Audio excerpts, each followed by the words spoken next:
Namaskar friends, once again welcome back to our channel Prashant Sir Official with yet another topic.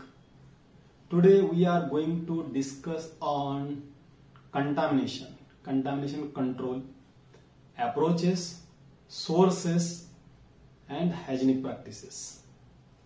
आप ये सोच रहे होंगे कि ये वेरी बेसिक टॉपिक क्यों लेके आए. रीजन ये है कि although contamination control is a very basic topic, I am damn sure that in this video you are going to gain something new. मैं पक्का बोलता हूं एक सिंपल और स्ट्रेट फॉरवर्ड आपको स्ट्रैटेजी मिल जाएगी. Contamination, cross contamination, mix up, allergen, इसके रिलेटेड जो भी कंफ्यूजन होगा ये पूरा का पूरा निकल जाएगा. So let us begin. What is mean by contamination? Contamination means anything that is not a part of product and can render our product unsafe or harmful is contamination. जो भी हमारे प्रोडक्ट का या more precisely bill of material का part नहीं है, वो अगर मेरे प्रोडक्ट के अंदर आ जाता है so that is contamination, right? If products are contaminated, they become fatal rather than life-saving. Therefore, it is our duty to protect our products from contamination. Cleanliness, disinfection, hygienic practices play an important role in contamination control programs. ये तो हम समझ गए, लेकिन there are different types of contamination. What are those types? One is physical contamination. यहां पे आप देख सकते हैं एक कील घुसी हुई है अंदर प्रोडक्ट के अंदर. दूसरा है केमिकल कंटामिनेशन. केमिकल कंटामिनेशन के मेन सोर्स है हमारे क्लीनिंग एजेंट और प्रीवियस प्रोडक्ट रेसिड्यूज. तीसरा है माइक्रोबायोलॉजिकल कंटामिनेशन. माइक्रोबायोलॉजिकल कंटामिनेशन के सोर्सेस है water, air, human, material. Everything can be source of microbial contamination. Apart from these three basic types of contamination, we have two more.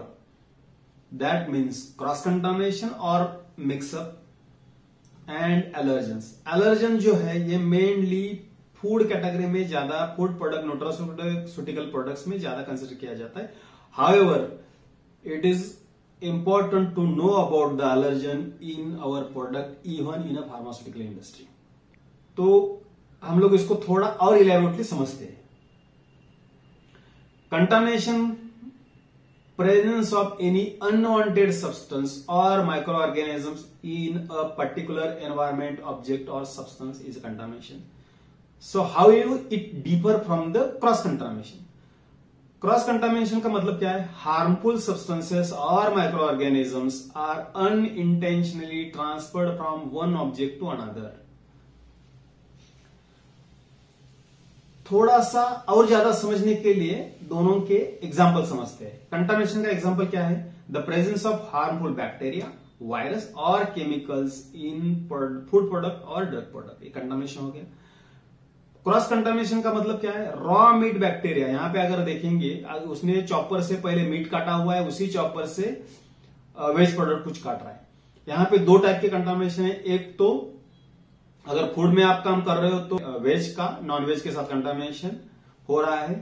दूसरा ये chances है यहां पे कि नॉन वेज के अंदर जो बैक्टीरिया है हम उसको वेज में ट्रांसफर कर रहे हैं. ये एक टाइप हो गया. दूसरा टाइप है pathogens moving from one patient to the another through medical instruments. यहां पे मेडिकल इंस्ट्रूमेंट्स भी हो सकता है. अगर हम कुछ सेम क्लॉथ्स यूज कर रहे हैं, एक पेशेंट के यूज किए हुए क्लॉथ हम लोग यूज कर रहे हैं, जैसे कि हैंकरशिप है, ये यूज कर रहे हैं, तो ये भी one type of cross contamination है.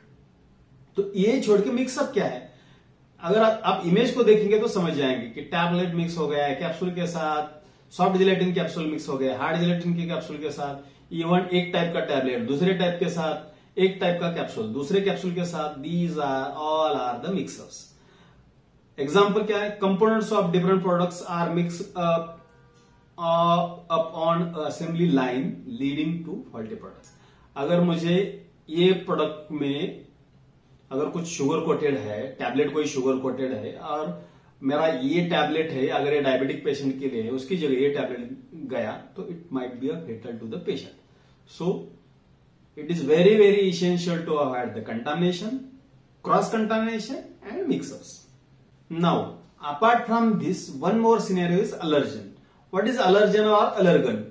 A substance that can cause an allergic reaction in some individuals. Allergens are typically harmless to most of the people but trigger an immune response in those who are allergic.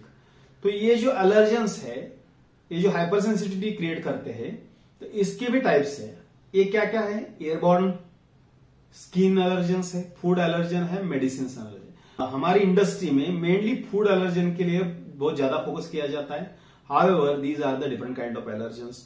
Pollen है, dust mites है, pet dander है, skin के लिए nickel है, latex है, fragrances है, food के लिए ट्री नट्स है, पीनट है, मिल्क है, एग्स है, सोयाबीन है, फिश एंड शेलफिश है, वीट है.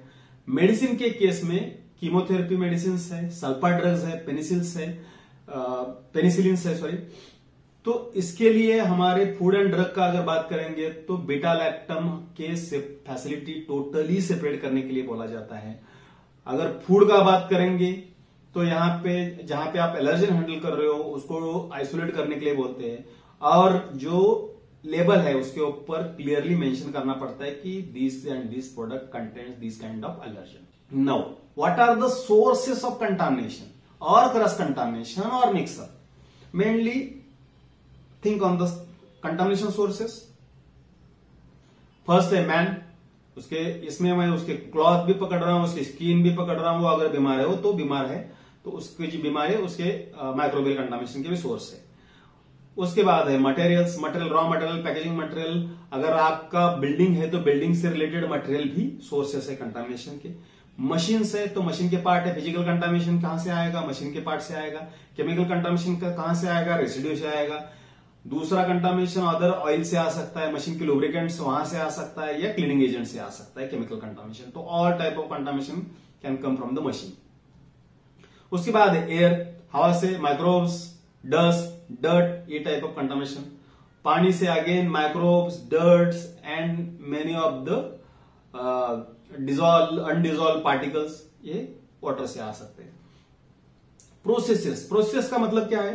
अगर आप सेप्टिक प्रिपरेशन में काम कर रहे हो तो यहां पे processes even with respect to movement of person also at the value और एट द बायोबर्डन, राइट. दूसरा है कोई प्रोसेस ऐसा है कि जो डस्ट जनरेट कर रहा है और आपके पास डस्ट एक्सट्रैक्टर नहीं है, तो वो भी प्रोसेसेस कंट्रीब्यूट करता है कंटामिनेशन के लिए. सोर्सेस में की सोर्सेस कौन है? पीपल है. Would you let these people in to your processing area जिनकी हाइजीनिक प्रैक्टिसेस बिल्कुल गलत है, बिल्कुल गंदी है, स्पिटिंग करते हैं, स्नीजिंग करते हैं, तो definitely our answer should be no. If people are a major source of contamination, how do we avoid the contaminating product while we process it? Answer is follow gowning practices, use personal protective equipments and follow hygienic practices. यहाँ पे अगर देखेंगे तो उसने head cover पहना है, mask पहना है, गॉगल पहना है, ग्लोव्स पहने हैं, ओवरऑल पहना हुआ है, बूटीज पहने हुए, तो entire body is covered so that the contamination can be avoided. Contamination control. There are only two steps of controlling the contamination. Step number 1, eliminate the source of contamination. Source of contamination को eliminate करना है. कैसे eliminate कर सकते हैं? A well-designed, maintained and operated processes minimize the risk of contamination. For example, आप अगर building construct कर रहे हो तो बिल्डिंग कंस्ट्रक्शन के टाइम पे आपके एरिया स्मूथ है, सरफेसेस सारे सरफेसेस स्मूथ है, कोई प्रॉपर किया हुआ है, कोई कॉर्नर छोड़ा नहीं है. कपड़े डिजाइन कर रहे हो तो कपड़े डिजाइन के वक्त स्टिचेस ओपन नहीं है, वेलक्रो प्रॉपर है, अगर बटन है तो प्रॉपर स्टिच किए हुए हैं, तो और प्रैक्टिसेस हमारे प्रॉपर है, तो ये जो इलिमिनेशन है तो ये केस में हम इलिमिनेट कर सकते हैं. दूसरा स्टेप है reduce the risk of contamination through restrictions, barriers, aseptic technique और following hygienic practices, environmental monitoring, और we can say any type of monitoring. ठीक है, तो ये 2 स्टेप्स है। इसमें रिस्ट्रिक्शन में क्या आएगा, जहां पे प्रोडक्ट ओपन हो रहा है वहां पे only trend person, hygienic practice जिसको पता है वही पर्सन की एंट्री अलाउड हो। जहां पे अदर लोगों की जरूरत नहीं, वहां पे आप एक्सेस कंट्रोल डाल दीजिएगा तो ऑटोमेटिक रिस्ट्रिक्शन आ जाएगा, बैरियर्स आ जाएंगे। जहां पे आप असेप्टिक एरिया में जा रहे हो तो you have to follow the aseptic techniques. Other area में जाते टाइम पे आपको GMP practices, hygienic practices follow करनी है।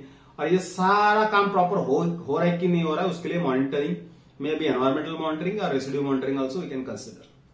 कंटामिनेशन कंट्रोल मेजर्स मेन क्या है, ensure that doors, windows, walls, ceiling and floors are without holes और cracks and shall permit effective cleaning. Joints between the walls, ceiling and floors are sealed.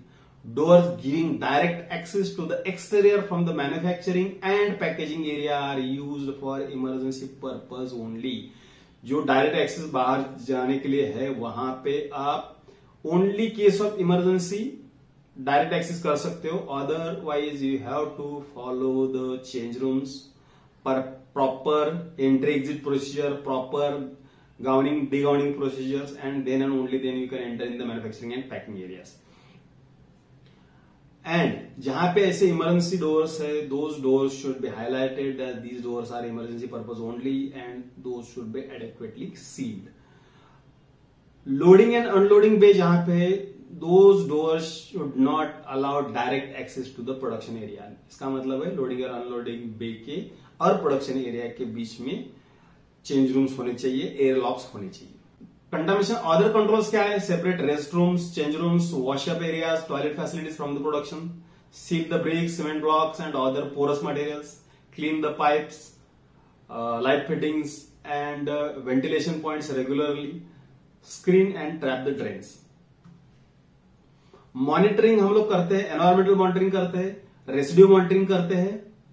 Residue monitoring आप swab और range से करते हैं। यहां पे हम लोग डिस्कस कर रहे हैं खाली एनवायरमेंटल मॉनिटरिंग। एनवायरमेंटल मॉनिटरिंग किसके लिए करते हैं, mainly for microbiological contamination, to identify the microbiological contamination. इसमें 3 टाइप होते हैं, जैसे कि सरफेस मॉनिटरिंग है। सरफेस मॉनिटरिंग हम लोग करते हैं, जो स्वैब बोला था हमें, स्वैब और रेंज। स्वैब में माइक्रोवेल स्वैब भी होते हैं, केमिकल का भी होता है फॉर प्रोडक्ट रेसिड्यू के लिए। Active air sampling, microwell contamination जो एयर सैंपलर से करते हैं उसको एक्टिव एयर सैंपलिंग बोलते हैं। पैसिव एयर सैंपलिंग जो हम लोग प्लेट एक्सपोज करते हैं उसको पैसिव एयर सैंपलिंग बोलते हैं। तो ये काइंड ऑफ एयर सैंपलिंग से आप और मॉनिटरिंग से आप chemical as well as microbiological contamination को कंट्रोल कर सकते हैं, मॉनिटर कर सकते हैं। और फिजिकल के लिए visual inspection is the key. Allergen के लिए proper labelling, isolation, segregation and instructions, that is the key. Hygienic instructions. Number 1, keep yourself and work area clean, keep equipment clean, trim your nails, cut your hairs. अगर cut नहीं कर सकते तो cover करो उसको, in case of females mainly. Keep your hands uniform clean, do not throw litter, do not spit. Personal hygiene के mainly don'ts क्या है, eating, drinking, chewing, smoking is not allowed in the manufacturing area or where the product get exposed. Things not to be taken inside, food, drink, tobacco, cigarette, personal medicines, ये सारे के सारे gate के ऊपर security gate पे आपको deposit करने। Other don'ts क्या है, do not cup sneeze when you are in the direct contact with the product, do not paint your nail, no cosmetic should be applied, no perfumes, scents, deos, scented oil should be used in the area. Do not grow beard. If grown, you must use a beard mask. No ornament should be used in the manufacturing area. उसके लिए हमारे पास क्या है, hygiene policy है, environment policy है, visitor entry policy है, entry exit policy है. These are the major controls to avoid the contamination. That's all, friends, about the contamination control, approaches, personal hygiene practices, and monitoring systems. I think आपको कुछ ना कुछ इस video से नया मिल गया होगा। Although this topic is very basic topic, लेकिन आपको एक अच्छा सा आइडिया आ गया होगा। अगर आपको ये वीडियो अच्छा लगा है तो प्लीज लाइक कीजिएगा। आप अगर नए हो तो सब्सक्राइब कीजिए and don't forget to share it with your friends. Also, I request you to click on the bell icon so that you can receive the notification for all upcoming videos. Thank you. Jai Hind.